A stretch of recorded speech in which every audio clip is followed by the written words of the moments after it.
Adaptasi kata kuncinya. Kita kembali pada prinsip utama sejak manusia zaman primitif. Yang bisa bertahan hidup adalah yang mampu beradaptasi.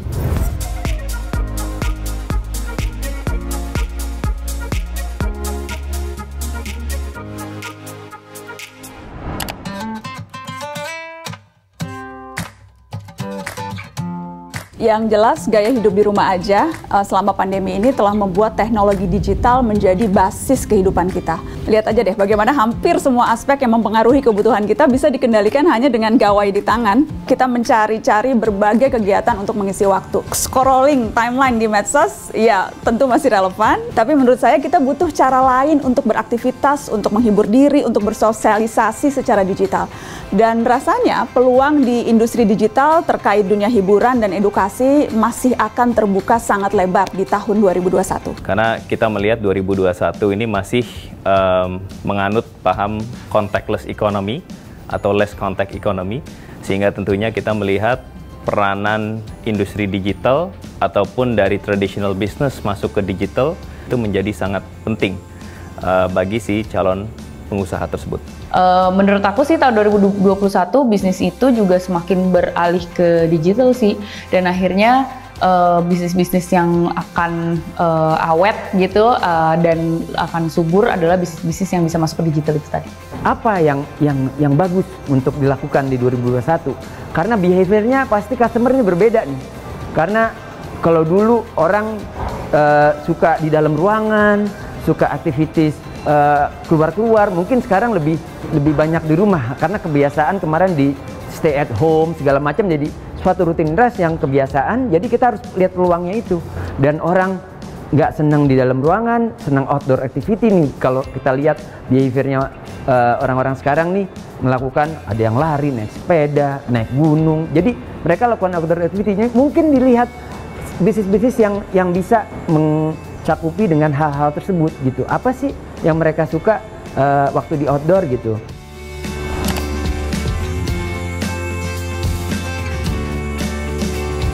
Adaptasi kata kuncinya. Kita kembali pada prinsip utama sejak manusia zaman primitif. Yang bisa bertahan hidup adalah yang mampu beradaptasi. Dan sekarang ketika kita semua dihadapkan pada gerak dunia yang betul-betul baru, adaptasi jadi berkali-kali lipat lebih penting. Tak terkecuali juga di dunia bisnis. Karena itu keberanian untuk mencoba sesuatu yang baru dan bereksperimen dengan banyak hal, itu yang akan menjadi kunci. Kedengarannya sih mudah ya, tapi sesungguhnya itu nggak gampang-gampang amat. Rata-rata kita ragu mau mencoba. Alasannya beraneka ragam, takut gagal, malu apa kata orang, sudah terlanjur nyaman, lebih senang rebahan. Ada 1001 alasan. Dan mereka yang berhasil adalah mereka yang tidak ragu dan lebih dulu mau mencoba. Jadi kuncinya bukan saja menunggu peluang, tapi menciptakan peluang. Gagal? Ya coba lagi. Gagal lagi? Coba cari cara lain. Lihat dan belajar apa yang berhasil di tempat lain, di negara lain. Mencari ide itu bisa dari mana aja. Keberanian mengeksekusi, itu yang akan menentukan. 2021 pasti akan menjadi tahun yang mungkin pertumbuhannya jauh lebih tinggi dibanding tahun-tahun sebelumnya. Sehingga tentunya 2020 ini harus menjadi tahun di mana para calon pengusaha mungkin meletakkan fondasinya, sehingga tentunya 2021 bisa mengambil atau memaksimalkan atau mengoptimalkan opportunity yang ada di 2021 tersebut. Menurut aku, teman-teman yang di Indonesia yang pengen masuk ke dalam kewirausahaan di tahun 2021, ini adalah waktunya yang bagus banget buat kamu untuk benar-benar belajar dan juga langsung mendesain apapun bentuk bisnis kamu untuk bisa survive di era pandemi. Seperti ini, bagaimana sih caranya kita hidup dengan bersama pandemi ini?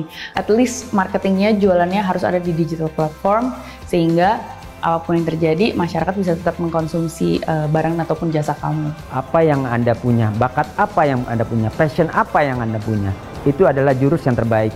Karena kalau Anda tidak punya passion atau tidak punya bakat dalam bisnis yang Anda bentuk, bisnis itu tidak akan berkembang. Itu akan sulit sekali untuk Anda membangun bisnis Anda ke depannya.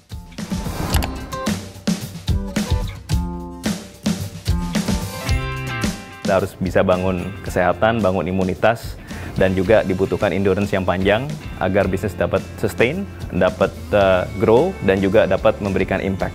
Jatuh ataupun pusing, nggak bisa bayar overhead, itu sesuatu yang sangat normal untuk bisnis baru. Berani nekat aja, karena dari situlah kamu belajar jatuh bangun itu hal yang biasa. Sebelum memulai satu bisnis, satu hal yang paling penting Anda ketahui sebagai pebisnis itu adalah tanggung jawab. Tanggung jawab yang sangat besar. Jadi Anda harus mempunyai mental yang kuat. Anda harus bertanya pada diri Anda, saya punya mental nggak sih jadi wirausaha? Karena jadi wirausaha ini beda sama jadi karyawan. Wirausaha ini kamu bisa nggak tidur sama sekali. Mau tidur mikirin kerjaannya, mau tidur mau pikirin bisnisnya, jalan atau enggak. Kalau Anda karyawan, pulang kantor jam 5, udah mau main sama temen, mau tidur, mau nonton, kalian lupa. Nggak usah dipikirin, bukan perusahaan gue juga, besok mau bangkrut bukan urusan gue, yang penting gue digaji. Begitu kan? Tapi kalau Anda berani mulai menjadi wirausaha muda, mental ini sangat Anda perlukan. Karena membuka usaha sendiri, bisnis sendiri itu membutuhkan waktu, nggak bisa instan. Ada proses yang harus dilalui. Dan penting untuk kita yang baru akan memulai usaha, membangun motivasi usaha, untuk ingat ada beberapa pesan. Saya juga mendapatkan pesan itu ketika saya memulai membuka usaha sendiri 3 tahun yang lalu. Yang pertama, jangan ragu untuk punya mimpi besar. Mimpi jangan nanggung, itu yang pertama. Yang kedua, jangan segan belajar dan bertanya dari mereka yang sudah lebih dulu berhasil. Dan jangan membatasi belajar pada orang di industri yang sama. Ada banyak sekali orang-orang berhasil di industri lain yang bisa kita cari strategi dan ide dan jawaban dari persoalan-persoalan yang kita hadapi. Yang ketiga yang juga penting, selalu cari dan minta dukungan dari lingkaran terdekat, dari keluarga, dari inner circle. Find your tribe. Cari orang-orang yang akan selalu mau mensupport dan juga mau menjewer ketika kamu udah mulai ada rasa-rasa capek atau kayak udah mau mulai menyerah. Penting tuh punya teman-teman yang selalu mengingatkan kita pada tujuan awal kita melakukan atau memulai usaha. Terus yang juga penting, jangan baper sama pesaing.